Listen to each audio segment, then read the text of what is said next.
क्या आपने कभी सोचा है कि कुछ लोग बड़ी से बड़ी विपत्ति में भी मुस्कुराते रहते हैं, जबकि कुछ लोग छोटी सी परेशानी में टूट जाते हैं? क्या सुख केवल धन, वैभव और सुविधाओं का नाम है? यदि ऐसा होता तो संसार का सबसे धनी व्यक्ति कभी दुखी न होता और निर्धन व्यक्ति कभी प्रसन्न न दिखाई देता। शास्त्र कहते हैं, सुख और दुख परिस्थितियां नहीं बल्कि मन की अवस्थाएं हैं। यदि भगवान स्वयं किसी भक्त की संपत्ति छीन लें तो क्या यह दंड है या फिर किसी महान कृपा का संकेत? राजा बलि के जीवन की यह घटना हमें इसी गहन सत्य से परिचित कराती है। आज हम जानेंगे कि मनुष्य के जीवन में आने वाले दुखों का वास्तविक कारण क्या है, दुख कितने प्रकार के होते हैं और क्यों कभी कभी भगवान अपने प्रिय भक्तों को भी कठिन परीक्षाओं से गुजारते हैं। वीडियो को अंत तक जरूर देखें। विलंब न करते हुए आरंभ करते हैं।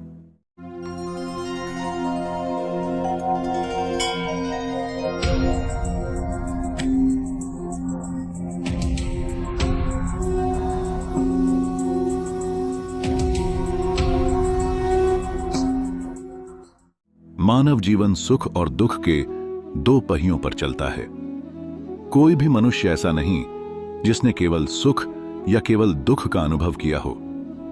दोनों एक दूसरे के पूरक हैं। यदि केवल सुख ही होता तो उसका मूल्य कभी समझ में नहीं आता। यदि केवल दुख ही होता तो जीवन आशाहीन हो जाता। सुख और दुख बाहरी परिस्थितियों से कम और हमारी अनुभूति से अधिक जुड़े हुए हैं। एक ही घटना किसी व्यक्ति को तोड़ देती है, जबकि वही घटना दूसरे व्यक्ति को महान बना देती है। इसी सत्य का सर्वोत्तम उदाहरण है महादानी राजा बलि। राजा बलि के पास अपार धन, वैभव, राज्य और सम्मान था, लेकिन जब भगवान वामन ने उनसे 3 पग भूमि मांगी और अंततः उनका संपूर्ण राज्य ले लिया, तब भी राजा बलि विचलित नहीं हुए।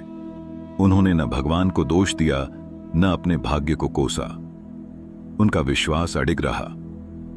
तब भगवान ने स्वयं कहा, मैं जिस पर विशेष कृपा करता हूं उसकी धन संपत्ति हर लेता हूं, क्योंकि संपत्ति का अहंकार मनुष्य को मुझसे दूर कर देता है। यह वचन हमें सिखाता है कि कभी कभी जो हमें हानि दिखाई देती है वही हमारे आध्यात्मिक उत्थान का द्वार बन जाती है।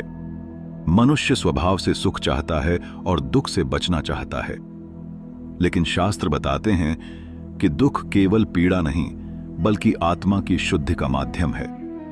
जिस प्रकार अग्नि सोने की अशुद्धियों को जलाकर उसे कुंदन बना देती है, उसी प्रकार जीवन के कष्ट मनुष्य के अहंकार, पाप और दुर्बलताओं को समाप्त करते हैं। कष्ट सहने से धैर्य आता है, धैर्य से विवेक जागता है, विवेक से मन निर्मल होता है और निर्मल मन में ही भगवान का निवास होता है। भारतीय दर्शन के अनुसार मानव जीवन के अधिकांश कष्ट 3 श्रेणियों में विभाजित किए जा सकते हैं। पहला प्रकार, सुख प्राप्त करने के लिए सहा गया दुख। यह वह दुख है जिसे हम स्वयं स्वीकार करते हैं, क्योंकि उसके पीछे किसी सुख की इच्छा छिपी होती है। एक विद्यार्थी वर्षों तक कठिन अध्ययन करता है ताकि भविष्य उज्जवल बने। एक किसान तपती धूप में परिश्रम करता है ताकि फसल तैयार हो सके। एक माता अपने बच्चे के लिए अनेक कष्ट सहती है। यह दुख अंततः सुख का कारण बनता है। दूसरा प्रकार, जो हमारे ऊपर आ पड़ता है।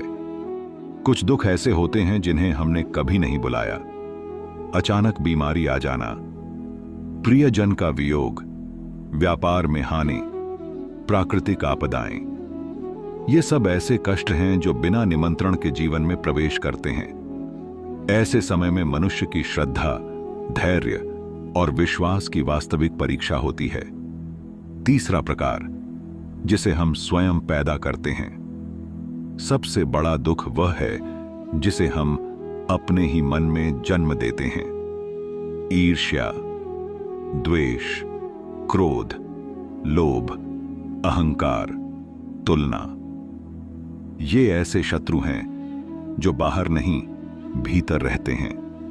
इनसे उत्पन्न पीड़ा सबसे अधिक होती है क्योंकि इनका कोई बाहरी कारण नहीं होता।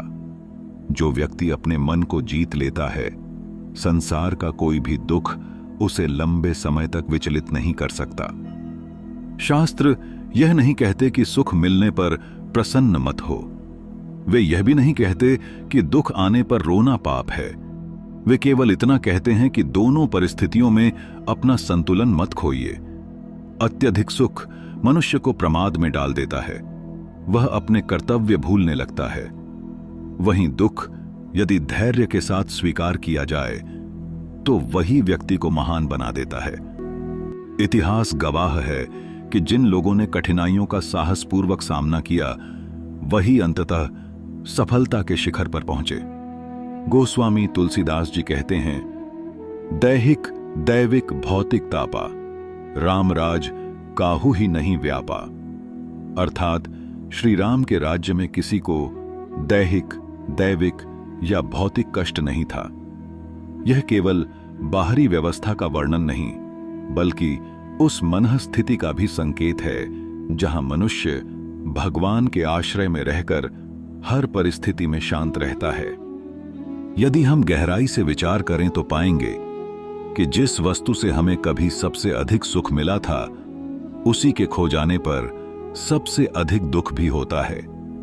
अर्थात दुख का कारण वस्तु नहीं, उससे हमारा मोह है। जब मोह कम होता है तब दुख भी कम हो जाता है, और जब भगवान पर विश्वास बढ़ता है तब जीवन का प्रत्येक संघर्ष साधना बन जाता है। इसलिए अगली बार जब जीवन में कोई कठिनाई आए तो उसे केवल दुर्भाग्य मत समझिए।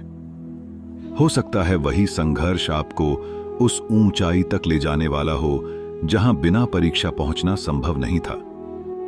याद रखिए, सुख आपको आराम देता है, लेकिन दुख आपको मजबूत बनाता है। सुख आपके चेहरे पर मुस्कान लाता है, लेकिन दुख आपके चरित्र का निर्माण करता है। और जब मनुष्य हर परिस्थिति में ईश्वर पर विश्वास रखना सीख जाता है, तब सुख और दुख दोनों उसके लिए समान हो जाते हैं। यही संतों की शिक्षा है, यही शास्त्रों का संदेश है, और यही सफल तथा शांत जीवन का सबसे बड़ा रहस्य है। यदि यह विचार आपके हृदय को स्पर्श करे तो इसे अपने परिवार और मित्रों के साथ अवश्य साझा करें, क्योंकि हो सकता है आज किसी को इसी सत्य की सबसे अधिक आवश्यकता हो। मिलते हैं एक और ज्ञानवर्धक वीडियो के साथ। तब तक के लिए जय जय श्री राम।